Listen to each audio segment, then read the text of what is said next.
Right. I'm so excited to be here and with all of you focusing on the Go Tiny California campaign. My name is Lindsay Wood, the Tiny Home Lady, and I will share my screen and get right into the presentation. So what we have is an opportunity that really presented itself with a grant by the Wood Family Foundation.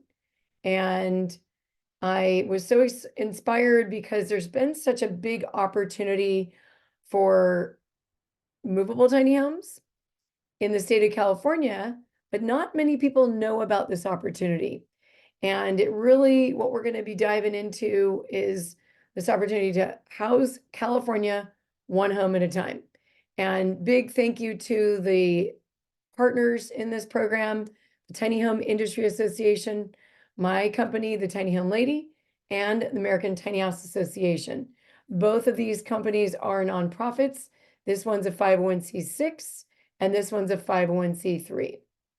All right, so what we're going to cover today, really the story of housing and what it's looked like in our country since the 40s. The housing opportunities that are present here in the state, zoning and building standards and how those relate to what we're thinking about in terms of putting something on property. We'll talk about the building standards, what I call the 4 types of tiny homes. We'll dive into the Humboldt County Movable Tiny Home Ordinance and talk a little bit about the time is now, and then the Go Tiny California Resource Guide. And that should take us into 1 hour, power of an hour. All right, so big thank you to the Tiny Home Industry Association. Without this organization that is a 501c6, which means they can lobby politicians. If you're a 501c3, you can do a little bit of that, but not make it your whole mission. We found quickly on in the ATHA world with 501c3, with all the focus being on jurisdictions, we really needed to go under another umbrella. So the Tiny Home Industry Association is pretty much the legalizers of tiny homes, of movable tiny homes and tiny home on wheels, because you will see that ordinance is different based on the jurisdiction. And so what I like to say is backyards in California, can really solve our housing crisis. From the ADU, the junior ADU, the SB9, the movable tiny home on wheels. And these are all the counties in blue that are allowing it. And you'll notice Humboldt is the feature here for today. And then these are all the cities. So in the next 6 months, every 2 weeks, we're going to be talking about 1 or 2 jurisdictions per session like this. So for some reason, if you didn't make it to this one and you wanted to hear more about it, we're going to talk about the ordinance that relates to the county specifically or the city towards the end of this presentation. So stick around for that and we'll also be sharing that resource guide, which is going to be very helpful. And if you ever want to know a little bit more, go ahead to the tinyhomeindustry.association.org, legislation-California. And this is the link right here. So really the story of housing starts with the starts. That's actually the name of what they give to permits that get started for housing that's going to be built, whether that's multifamily, single family, you name it. It all is listed here. And obviously separated out into non-farm and housing. So back in the 40s, right, this is where it started, kind of creeping up. And then it really got its height in the 70s, but then it had a big drop off. And so we've just seen this up and down roller coaster, building all the way up in 2005 with a steep dive down. And now we're building homes pre-1945 era.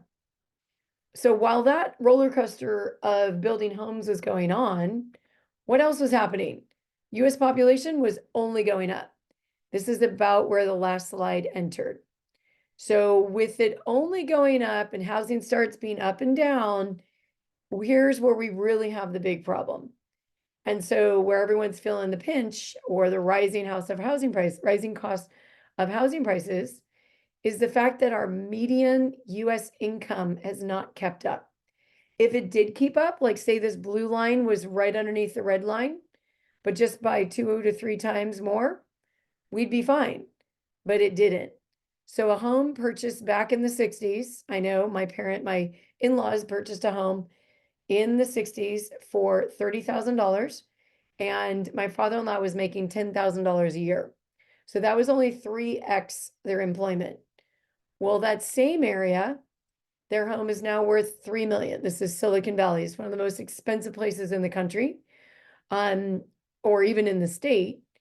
And so now at $3 million, unless you're making $1 million a year, right? Which there's not a plentiful amount of those kind of jobs coming out of school, switching careers, you name it, we start to see this big gap of housing prices and wages. It really depends on where you live in the state. But the reality is California must build 2.5 million. I have done a ton of research, and the Turner Law Association organization in Berkeley has done the research to avoid an even worse housing crisis. However, that's not going to happen. Okay, so their official housing goals is at least 180,000 units a year to reach 1.3 million by 2030, which will definitely alleviate, more of the housing crisis. But we're not really near that goal. We've got to meet that goal to alleviate the problem. And so in the state of California, there are housing laws, which I equal opportunities, because we are paving the way for homeowners to increase more housing. And that is in the form of accessory dwelling units. And you can add an ADU. I'm going to use the word ADU, but that means accessory dwelling unit. That's an accessory to the primary home. Okay, so we're not talking about a primary home here.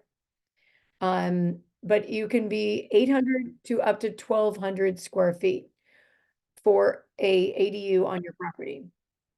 Then there's the junior ADU, and that is an attached unit. You either transform a garage, master bedroom, or an attic into a livable unit. I'll show you some examples on the next slide. Then I put the movable tiny home or tiny home on wheels. So in an acronym, a movable tiny home on wheels are 18 jurisdictions. And that is something that you can allow as an ADU. There are a couple that we're going to be able to do as a primary, which is really rare. And those are Placer County and Santa Cruz County and soon Mendocino County, but that's not Humboldt. There is this one thing I mentioned here, SB 9. It's a bit under attack in the current form of the way it's been written, which really the big beef is all about affordable housing, low income housing. So the fact that the law was written with none of that written in there, there's going to be going back to the drawing board. It's come under attack from some really big cities like Los Angeles, San Diego, more Southern California. But essentially you can transform an R1 zone lot from one home into 4 homes. But again, our eyes on that one to see if they go back and rewrite this thing and then bring it back out for legitimacy. So with this, what is an ADU and a junior ADU? Really, this is the main one that we're going to be focusing on, because as a movable tiny home or a tiny home on wheels, you're unlikely to attach it to a home. It will come separate. But in the true form before the movable that we'll talk about, you can either add a new home or convert a garage. In every city we're going to talk about in the series of the California Go Tiny California campaign, you can add a new movable tiny home as an ADU or tiny home on wheels. I wish they would, get together and just choose one, but some cities have called it THOW, tiny home on wheels, and some have called it a movable tiny home. In the case of Humboldt, they call it a movable tiny home. And in that case, they would be putting it as a detached to the primary home. But junior ADUs can be attached. They can be upper levels, lower levels, maybe a master bedroom. They can be in above a garage or a garage conversion that is attached to a home. Junior ADU cannot be more than 500 square feet, has to be attached to a primary dwelling, attic, garage, master bedroom. And another key one, different than an ADU, homeowners don't have to live on the property. But with a junior ADU, homeowners must live on the property. Okay, so a new detached ground up ADU, maybe it's a movable in the backyard in Humboldt. owners do not have to live on there, but with a junior attached like this one, owners have to live on the property. I don't know who the sleep police are, but they don't exist. Okay, so there's an ADU of many names. There's about 69 names that our buddy Cole Peterson, who's an ADU expert, has detailed in his book. Things like backyard cottage, in-law, mother-in-law, guest house, laneway house, casita, et cetera, et cetera. It really, the legal terminology is accessory dwelling unit. Has nothing to do with the building standard, nothing to do with the zoning. It's called an ADU. Actually, zoning comes more into play, but we'll talk about that in a moment. So what's required for a detached ADU? 5 feet from property line. Sometimes I've heard 4, but 5 really encompasses fire safety, right? You want to have a fire person be able to go around. If you've got this building on fire on this side and you have to get into the neighbor's property and you can't, and there's a dog and whatever, it's good to have that 5-foot setback around the property. In some cases where there's not much room, could they do it on the property line? It's possible, but I've heard you have to have a minimum of the siding being a 1-hour fire rating. If this is wood, there's no 1-hour fire rating on that. Okay, so you need to have the 5 foot from property line. That's why they require it. It's really for fire. In addition to the 5 feet from the property line, it needs to be 10 feet from the primary home. This is actually a friend of mine who built an ADU on site. So there's many different types of building. There's on-site building, there's off-site building known as modular, and then also the movables on wheels. So this one right here, here's the main home, and there's the tiny home or ADU. That does not include a deck. That deck was added later. So it may be literally to the inch that is 10 feet because he wanted to go far enough in his backyard, but also allow for the 5 foot. In addition to that, it needs to be on an approved foundation. Now that approved foundation is very specific to the jurisdiction. In addition to the foundation, it needs to be hooked up to utilities. Okay, so this is a little bit about the SB9. I'm not going to hover on it much, but it really kind of breaks up a normal single family residential lot. And now you can have 2, maybe ADUs, a new duplex.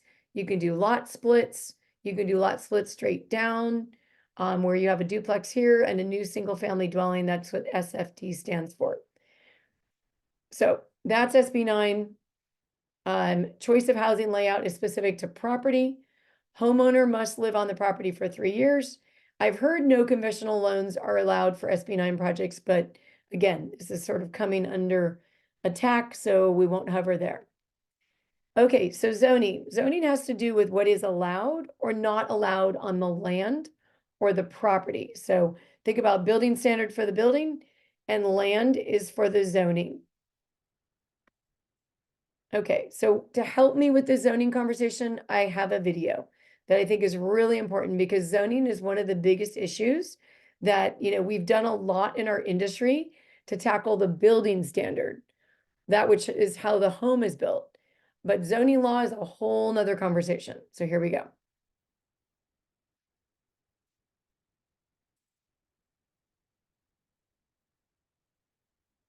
What is zoning? Zoning is the way a community controls the physical development of land and the use of property. Every property in the city has a legal zoning designation that determines how a property can be utilized. Zoning was originally created as a tool to protect the health and safety of a community by separating incompatible land uses.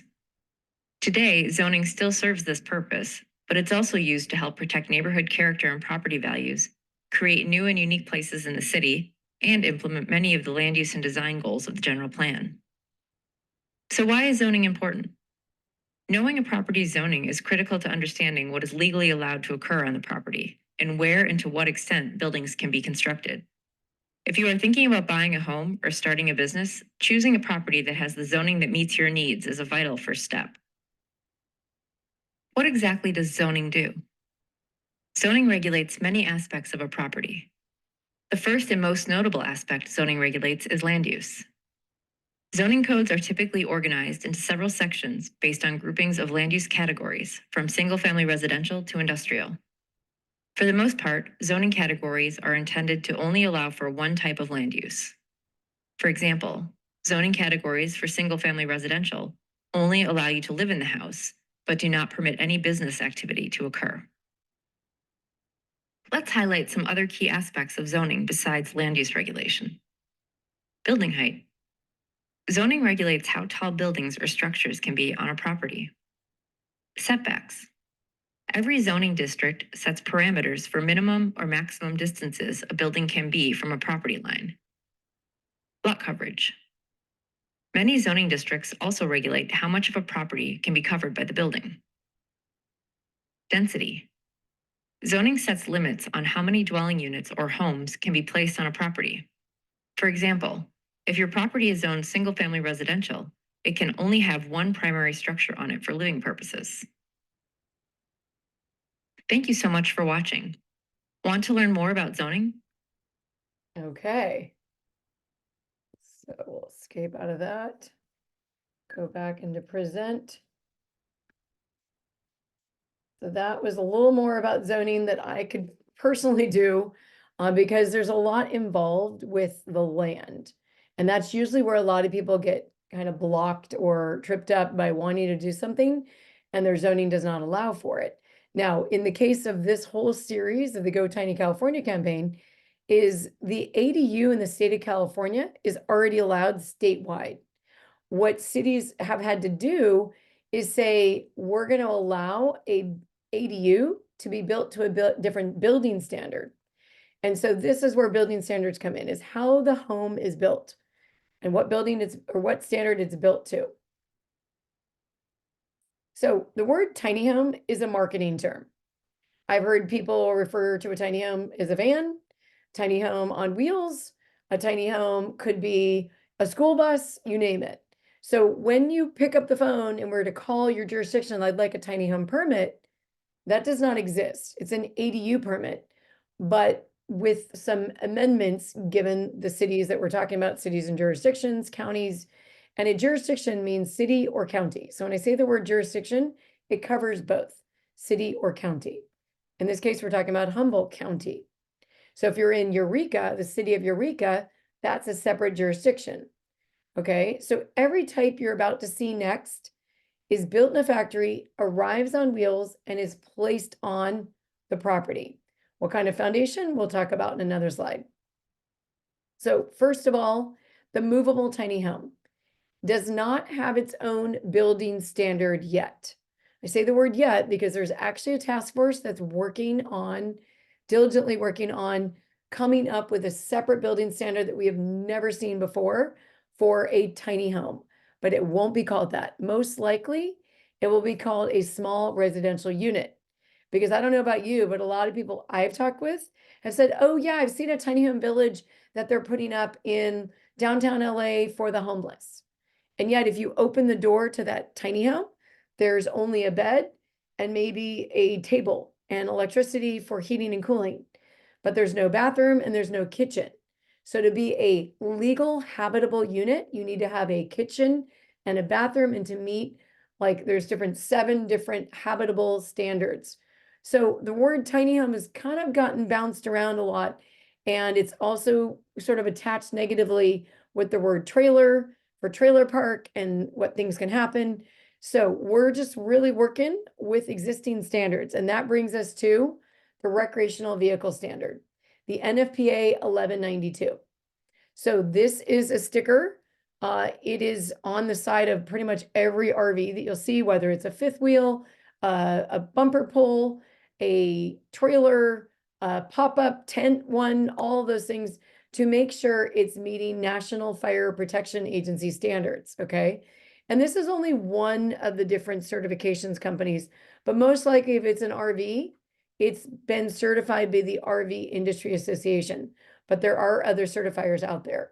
The very most important thing is that it's known for temporary living. So this is the biggest reason why it can't just be plopped on a piece of property and lived in full time, unless the city or county or jurisdiction has declared that an NFPA built tiny home or RV could be lived in full time. The next building standard is Park Model RV, known as ANSI A119.5. This is another one of our certifiers, Pacific West Associates. And if you see here, it says this recreational vehicle manufacturer certifies compliance to the ANSI standards of recreational vehicles. All right, it also certifies applicable to NFPA number 70, National Electric Code. So this can be up to 400 square feet. This is where you get into the bigger size. And decks are not included. So you could have a 300 square foot tiny home and then a 100 square foot deck that would not actually can be considered for living square footage. But here's the kicker. It's also known as temporary living.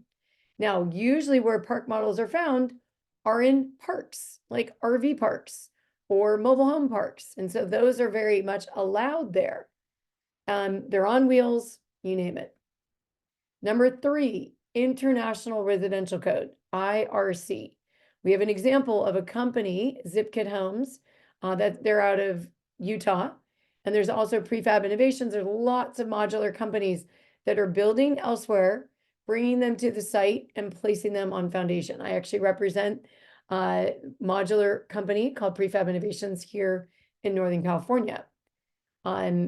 This residential building code means that it's built to the California building code because the IRC has been adopted by California. But there's some other words that you might see out there: modular, prefab, factory built. All of this means that it's been built to the state building code, off-site, or rise on wheels, and affixed to foundation. And there's the prefab innovations. And number 4 building code, Housing Urban Development, also known as HUD. We used to call it mobile home, even though the vernacular is still out there in the word mobile home. In fact, there are mobile homes that are 1976 and older are mobile homes. Anything 76 and newer is actually built to a manufactured building standard, also known as HUD. That's when HUD stepped in and said, you know what, these mobile homes built in the 70s and beyond are not really built well. We need to improve them. They're known for 320 square feet or more. So there you have this interesting thing. Remember, the RV park model is 400 square feet or less, and the HUD is 320 square feet or more. So really there's some overlap there between HUD and the park model, but it is a national standard. And so quick review: movable tiny home, not a standard yet. There's the RV, both NFPA and ANSI. Then there's the IRC, State Building Code, and then HUD. And can you crane a home into your backyard? Yes. Has it been done often? Yes. In this case, we're actually featuring more of a modular. I've heard of many people craning movable tiny homes in, as well as tiny homes on wheels. When I say movable tiny home on wheels, those are synonymous to a home that is built to a chassis. And when it's built to a chassis, even if you remove the wheels, does that change the building standard that you built it to? No, because it's when you build the home. So craning can happen. But now we'll talk a little bit about permanent foundation systems. You can look at a concrete slab, maybe a helical or metal adjustable piers. This is the helical pier, like a giant screw that goes into the ground. Metal adjustable piers have been used many, many decades under manufactured homes as a permanent foundation system. And then in some cases, it really depends on your jurisdiction, you can put in a gravel pad. You might only be able to put in a gravel pad right under where the wheels and the points of contact are, and not maybe the whole entire pad being gravel. I did want to point out the True Grid on pad. This is a really, important one, especially in soil that's kind of loose. But usually you dig down, you put in the rock bed, and then you put in gravel systems, and then now you have your more supportive system. Because I have seen it myself personally. If you put something on, let's say you just dug out all this ground, and now you put your tiny home on it that weighs 20,000 pounds, and now it rains for like 7 days, it will sink into the soil. In fact, depending on how well the rock bed was done, we have our home in Blue Lakes Village RV Park, And there was a point of the rock bed that was kind of actually sinking because so much rain happened this winter. So you really want to make sure that whatever your home, if it's going to be set, especially if it's an RV park model, those are bigger homes. Those usually cost in the multi-thousands of dollars to set the home. That means to make sure that the entire home is level, especially if you go like 12 wide by 30 long, there's a lot of span within that home. So these are the different foundation systems that might be required in your jurisdiction. In addition to the requirement for foundation systems, third-party certifications. What is approved is really specific to the housing community development. That's per the state of California. So on the list is Pacific West Associates, NTA, a stamped approval, and then HUD. You're going to pretty much see these two as third-party certifications that's approved to a community development list that's approved by the state. So where do, tiny home builders that build to RVIA live in this world? They're not on the housing community development list. So something that you do want to check with your builder to make sure that the home that's being built, which third-party certification is allowed by the jurisdiction. I know it's kind of like rub the belly, pat the head. So there may be obstacles, right? Your dreams may have challenges to overcome. So more important to take a look at what those are. And those at the very top, what will my jurisdiction allow for foundation? I can also add in third-party certification. How much will the development cost? Because usually you'll know what your housing costs, but what is the development cost? What's going to happen with my water, sewer, and electrical? You're going to need to put those in the ground to connect the main home to the primary, so the ADU, or the movable tiny home as the ADU, or the tiny home on wheels as the ADU. Okay. In the case of Humboldt, it's movable tiny home. And now we're going to like click here and go into, sorry, let me get that. I have to let that kind of float up for a second. Okay, oops, it's not doing that. So I'll just go out and we're going to go to the Humboldt County website. I already had it in there. Humboldt County code for movable tiny homes. There we go. So now we're here at the Humboldt County website.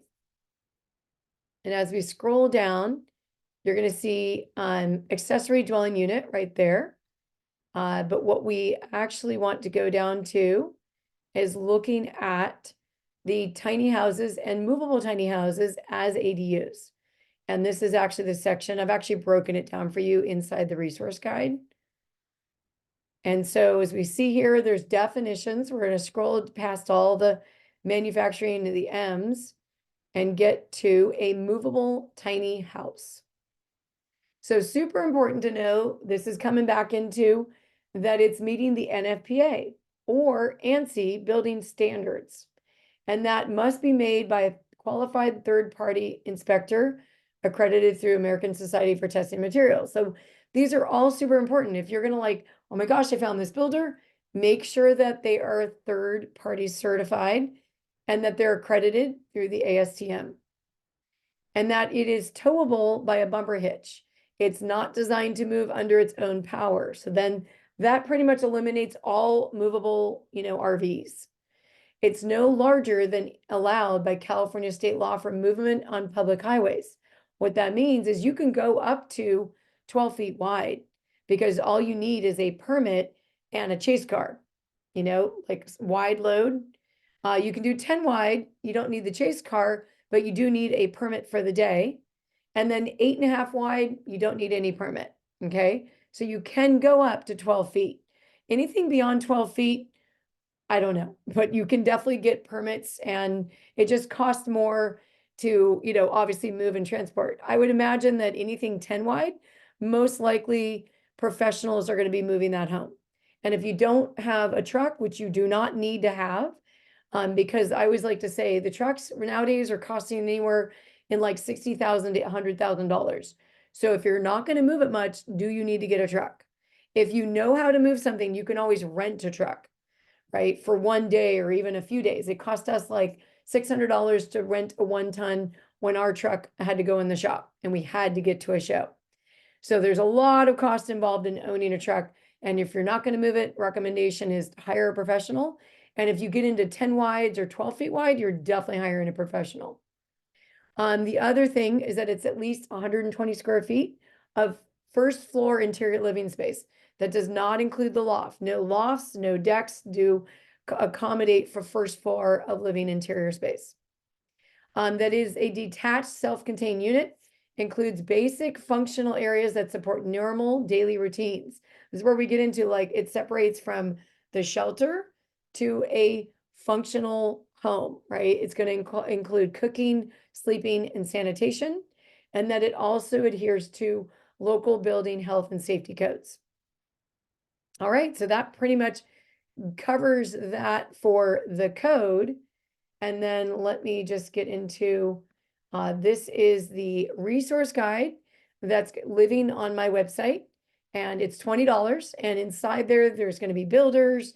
We're putting some final tweaks on it today. But by the time this airs, this recording, we will have the resource guide ready to go to be purchased.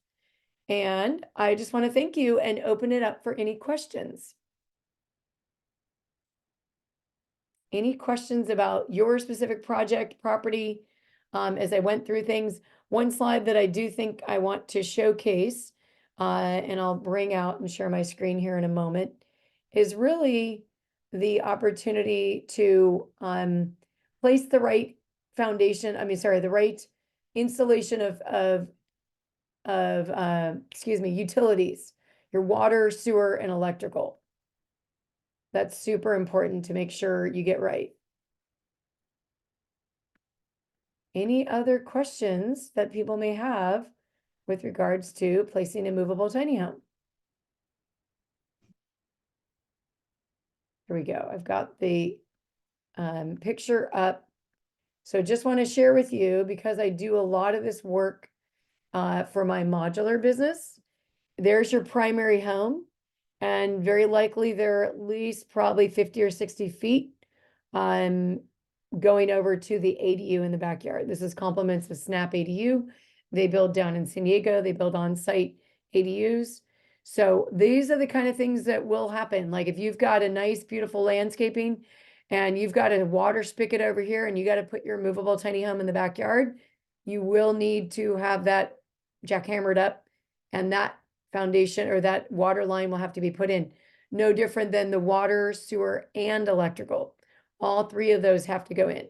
Let's say you have a septic system that you need to expand, because I know if you're in the county, then you will need to find out, given what the current septic system was designed for, given that there's a primary dwelling, it will have to accommodate probably one more bedroom for a movable tiny home, because that's how they declare, the size of a septic. There are some work out there being done to make sure that, you don't pay for bigger systems. Companies like, I'll share with you, Water Plantier is an option. But it's one of those things that it's not readily available. You've got to make sure it's going to meet the health and safety of the county to be allowed. These are different solutions, no different than movable tiny homes came along. 2005, there was no building standard that they were built to. Then they started being built to the RV building standard, and yet we still didn't meet the zoning laws. So we've been changing things slowly. This is in a sense, even though it's not a zoning law change, it is allowing, based on the ADU, which is a zoning law change, that a building standard built to the 2 RV standards could be allowed in Humboldt. So it literally just gives more options, right? The ADU is an option. Junior ADU is already an option, but so too now is the movable tiny home in Humboldt. And then this is the Water Plantier. They have a lot of, different systems, less space. You can build it anywhere. There's a whole how it works system where it shows the different stages that it goes through and then back out into the system. It's really emulating a true commercial water system that it would be, used by a city. And that way you're not having to dig down into septic systems. But It's the kind of thing that has to get approved by your jurisdiction. All right, so any questions? I know we did that quickly. We still got about 20 minutes here to really dive in. I can stop the share and go more into questions personally. Okay, so this is how to finance a movable tiny home as a bonus. So this is part of my Go Tiny Academy, and it's really important to understand the difference between real versus personal property. So real property is affixed to land, right? You got your house, your bridge, your apartment building, and personal property is your boat, your movable tiny home, your car, your airplane. So the real property is really affixed to land that's built to International Residential Code. And then there's HUD, right? These are all considered real property. With personal property, there's your RV built to NFPA, and then there's your tiny home, movable tiny home. Most likely it's going to be built to an RV park model standard. So chicken and the egg, which comes first? In this case, we're looking at the money and the housing, right? There's the housing, then the money. When we look at a tiny home financing decision tree, do I need tiny home financing? I'm not sure if I have the cash. Do I need to fix my credit? Need to know where my tiny home is going to be. I also need to know who my builder is going to be. So if I say no, watch the tips. This is crazy slide. I'm gonna have to edit that. Sorry. So there's secured consumer loans and there's unsecured consumer loans. In the case of a secured consumer loan, secured by the title lien with a DMV, only builders or dealers can provide this financing. And for an unsecured consumer loan, oops, excuse me, the bank, secured, the bank will require builders to have a third-party certification. For unsecured, it's no collateral. The loan is based on a credit profile and ability to pay back the loan, and it's more expensive and tougher to get. So the secured consumer loan exists with 21st Mortgage and Liberty Bank. And unsecured, there's plenty out there. There's your bank loan, Lightstream, LendingTree, Hearth, you name it. So really it comes down to two options, and I'm going to kind of cut it out of Liberty Bank into one, 21st Mortgage. So unsecured, there's no down payment, no appraisal, no certifications, and preliminary soft check. But the cons are shorter terms, higher interest rate, loan amount has to be less than income. And you need a co-borrower most likely. With secured loans, you can have the pros of it is there's collateral. The tiny home's the collateral. There's longer payback time, better interest rates, and you work with reputable builders and dealers.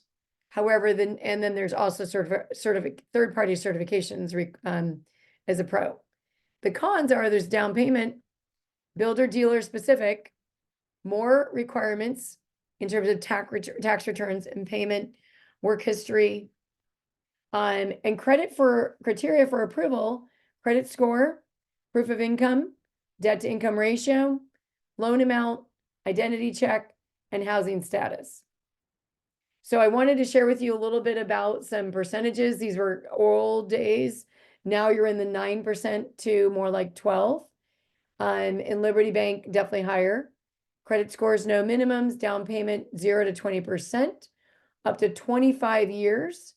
And loan amount is minimum 15K, employment not required, tax returns, we didn't really find that on their website. They do provide 30 years with land, and that they do have investment property financing. It's a little bit higher interest rate. And then the purchase is through an approved builder. So that's a little bit of overview. My sense would be 21st Mortgage would be your ideal for the longest loan. So let's just take a $100,000 loan. I've got my handy calculator. You can get this app, Carl's Mortgage Calculator. And I've got actually $150,000 in here now. And I'm going to put 20% down is $30,000. Principal at $120,000. If your credit's really good and all your profile is great, probably looking at 9% interest. 25-year loan. enter, that's $1,000 payment a month. So that just gives you a little bit idea. Let's just say we're going to do an $80,000 loan. 20% down is 16,000, 9% interest, 25 years. That gets you down to $537 a month. So there's actually a project now in Guerneville. They're going to be selling a $150,000 home, $900 a month for rental. And that comes out to about $1,000 a month with utilities. So it's $1,000 payment and $1,000 a month. That's about $2,000 a month. So it's finding RV parks or properties in backyards if you don't already own it. If you already own it, then your costs are going to be really more what it's going to cost to develop the land and then also to buy the home and put it there. The good news is with 21st, you can embed the cost of developing as well as the home price and solar and all those things into one mortgage payment. So hopefully that was helpful on the financing. All right, so any other questions?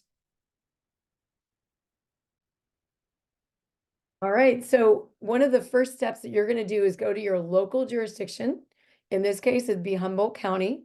Go to your land planning department and ask them the questions about your property. You're going to be taking in your zoning, your parcel number, and then asking questions about how far away, you name it. Now, when you buy from a builder, one of the questions is for them, do you help me with the development of the property, right? So remember, they've got the building covered, even though it's on wheels, but who's dealing with the utilities and the foundation and checking to see how much that's all going to cost.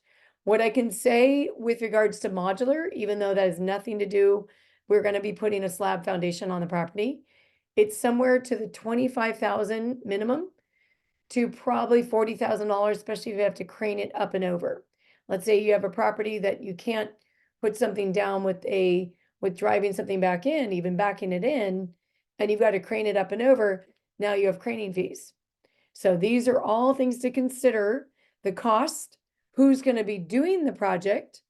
There are people in the resource guide, including builders, as well as people that handle the permits, people that work with the actual foundation systems, the utilities, all that included in the resource guide. Okay, so you have a unique situation.